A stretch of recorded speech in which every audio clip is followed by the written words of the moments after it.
Hello नमस्कार दोस्तों, मैं आपका दोस्त सत्यवान सहरावत आज फिर हाजिर हूँ आपके साथ एक नए टॉपिक के साथ जिसका नाम है मूल अधिकार यानी कि फंडामेंटल राइट, मौलिक अधिकार भी कह सकते हैं। देखिए, बिल्कुल बिल्कुल आसान भाषा में करेंगे। अगर आप इस चैनल पर नए हो तो सबसे पहले चैनल को सब्सक्राइब कर लीजिए ताकि नए नए नोटिफिकेशन आपको मिलते रहें। स्टार्ट करते हैं वीडियो। देखिए, मूल अधिकार क्या होते हैं। सबसे पहले मैं बताना चाहता हूँ आपको, मूल अधिकार या मौलिक अधिकार ये न्यायोचित है। न्यायोचित का मतलब है इसके उल्लंघन होने पर मूल अधिकारों को सुनिश्चित कराने के लिए ये व्यक्ति को न्यायालय जाने की अनुमति देते हैं। ये होता है न्यायोचित। ठीक है।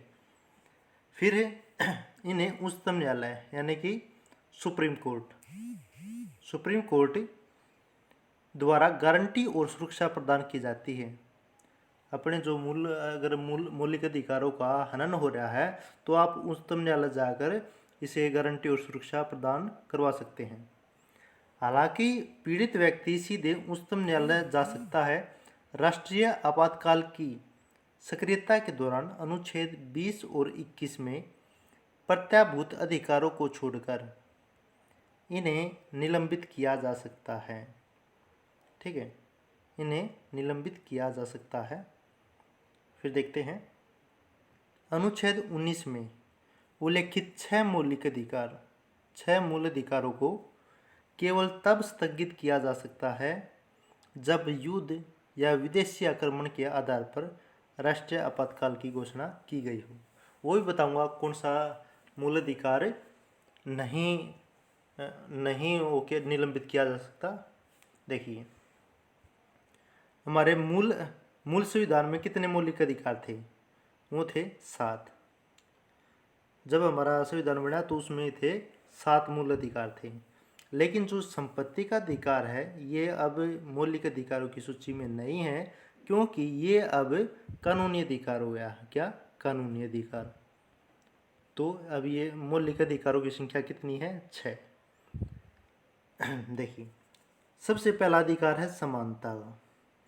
भाई सब समान है, कानून की नज़र में सब समान है, जिसका वर्णन अनुच्छेद 14 से 18 में किया गया है। अनुच्छेद 14 से 18 में क्या है? समानता। आपको ये अनुच्छेद भी याद करने हैं दोस्तों।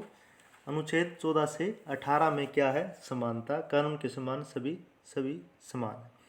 फिर दूसरा सेकंड है स्वतंत्रता का अधिकार, जिसका वर्णन अनुच्छेद 19 से 22 में। 19 से 22 में किसका? स्वतंत्रता का। फिर है शोषण के विरुद्ध, इसका उल्लेख किया गया है अनुच्छेद 23 व 24 में। फिर है धर्म की स्वतंत्रता का अधिकार, अनुच्छेद 25 से 28 में। संस्कृति और शिक्षा संबंधी अधिकार, अनुच्छेद 29-30 में। संपत्ति का अब हटा दिया गया है, अभी कानूनी अधिकार हो गया है। तो क्या है ये? अब अनुच्छेद 31 से अपना मूल अधिकार नहीं है, तो यहाँ पर हम 31 को छोड़ देंगे। फिर है संवैधानिक उपचारों का अधिकार, जो कि अनुच्छेद 32 में दिया गया है। तो 14 से 32 तक हमारे क्या है? तो दोस्तों ये इनके बारे में हम और करते हैं। देखिए, जो संपत्ति का अधिकार था वो 44वें संविधान संशोधन के तहत जो कि 1978 में हुआ था, मूल अधिकारों से हटा दिया गया था। इसे संविधान में अनुच्छेद 300 के तहत ये क्या बना दिया था? एक कानूनी अधिकार बना दिया गया था। इसलिए अब मूल कर्तव्य केवल 6, मूल अधिकार 6 हैं। इंग्लिश में बोलते हैं इन्हें फंडामेंटल राइट, मौलिक अधिकार। बात करते हैं हम सबसे जो पहले है समानता के अधिकार की। समानता के अधिकार में क्या है? देखिए, समानता का अधिकार बताया था जैसा कि अनुच्छेद 14 से 18 में है। अनुच्छेद 14 में क्या कहा है? विधि के समक्ष समानता एवं विधियों का समान संरक्षण। अनुच्छेद 14 में ये कहा कि कानून के समक्ष सभी समान हैं।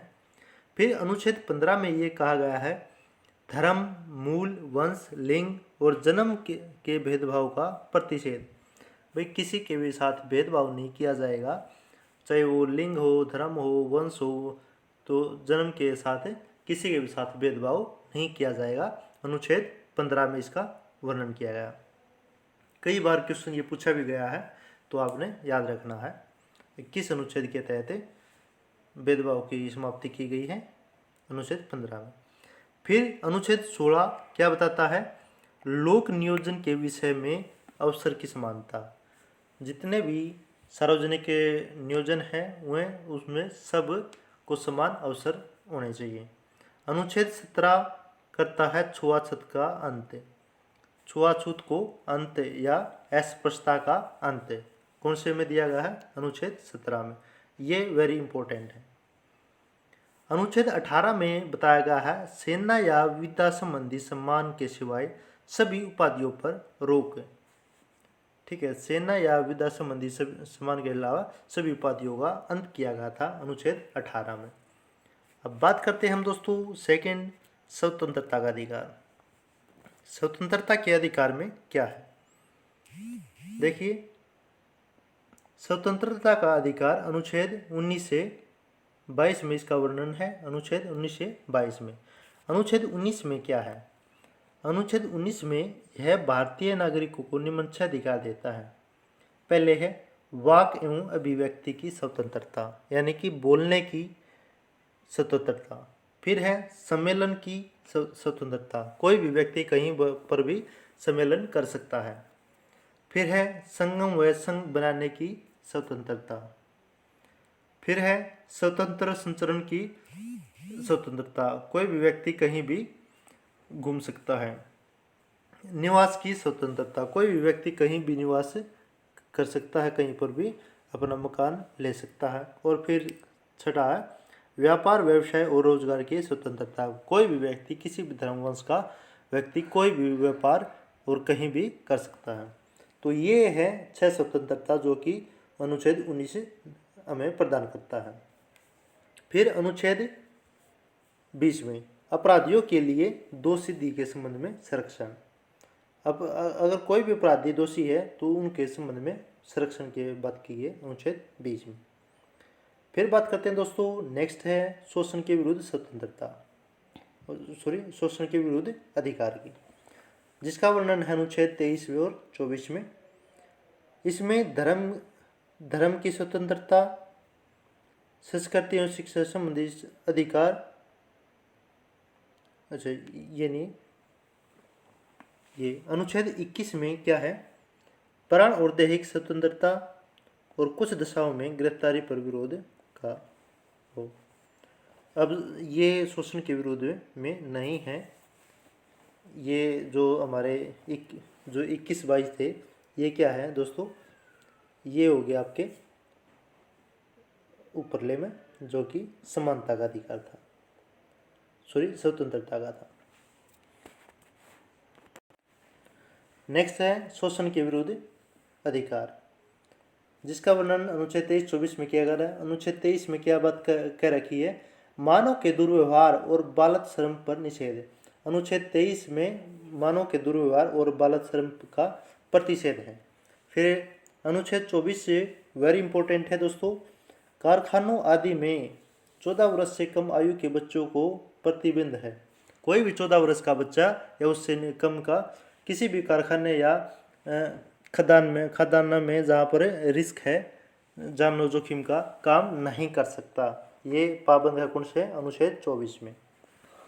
फिर नेक्स्ट है स्वतंत्रता का अधिकार। इसमें क्या दोस्तों, अनुच्छेद 25 से 28 में इसका वर्णन किया गया है। अनुच्छेद 25 में किस बात पे, अंतःकरण की और धर्म के अवबोध रूप से मानने, आचरण करने और प्रचार करने की स्वतंत्रता है। भाई कोई भी व्यक्ति अपने धर्म को, किसी भी धर्म को मान सकता है, उसका आचरण कर सकता है और उसका प्रचार व प्रसार कर सकता है। फिर अनुच्छेद 26 में धार्मिक कार्यों के प्रबंध की स्वतंत्रता का वर्णन किया गया है। अब नेक्स्ट चलते हैं, नेक्स्ट है अनुच्छेद 27। इसमें क्या है किसी विशिष्ट धर्म के विकास के लिए करों में छूट की स्वतंत्रता। अनुच्छेद 28 में क्या है? कुछ शिक्षा संस्थाओं में धार्मिक शिक्षा या उपासना में उपस्थित होने के बारे में स्वतंत्रता। और अनुच्छेद 29 बताता है अल्पसंख्यक वर्गों के हितों का संरक्षण। और 30 में है वर्णन है शिक्षा संस्थाओं की स्थापना और प्रशासन का अल्पसंख्यक वर्गों का अधिकार।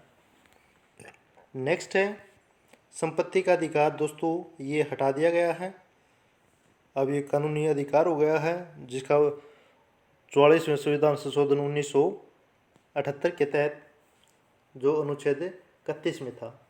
अब अनुच्छेद 32 से जो है वो क्या है? संवैधानिक उपचारों का अधिकार।